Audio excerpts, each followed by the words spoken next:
darker, deeper, more emotional, heavier. It's leading you towards the tone of Lord of the Rings. It's sort of the film that bridges the two trilogies together. It connects the two. And so it's, for me, as a huge Lord of the Rings fan, I love that about this film, is it sort of feels more in keeping with the Lord of the Rings tone and feel, which is accurate to Tolkien's writing, because essentially this last moment of the book, the last bits of The Hobbit, are what set up Middle-earth for the Lord of the Rings trilogy and the state of Middle-earth when we enter into the Fellowship of the Rings.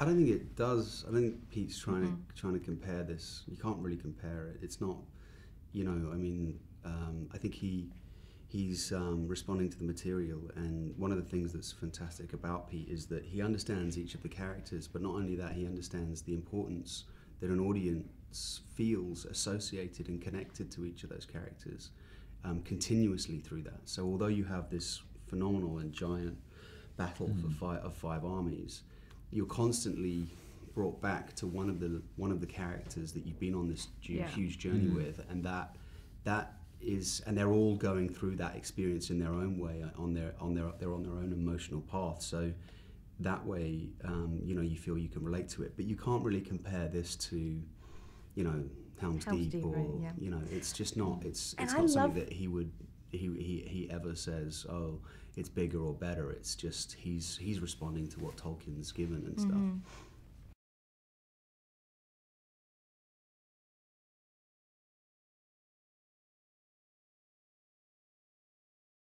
I remember the very first scene I shot on set it's in the second movie. It's the scene where I've got the dwarves and I have this incredible confrontation with Thorin Oakenshield, and it was, you know, I was sitting up on that throne and had lots of ideas about the character, but it was really playing the character for the first time, speaking those words, looking into the eyes of Thorin Oakenshield, and that I started to understand the character and have a little window into what Middle-earth is all about, the magic of the place, because we were there, like we were actually inside of this.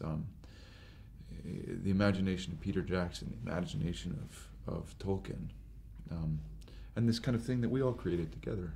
For me, the most mind-blowing moment, I think, was walking onto a soundstage and having Lake Town appear before me. The whole soundstage was flooded with about 2 feet of water.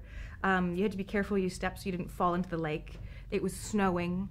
There were, you know, villagers wandering around. There were fishermen. There was, I mean, it was a world. You stepped into a world. You stepped into Middle-earth. And it was just a trip to be inside a building and feel like you are floating on a lake. And it was the entire soundstage. So you could wander through Lake Town, and they'd built it from scratch. It was amazing.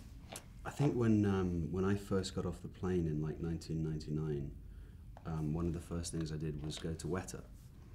We all went to Weta, and Richard Taylor, I met Richard Taylor for the first time and walked around Weta and saw like the phenomenal work that the artists, the creators of not only like our swords and our bows and the armor were doing, but we walked into this warehouse and there was a warehouse with 3,000 Uruk-hai outfits, like hanging. They were just hanging on racks.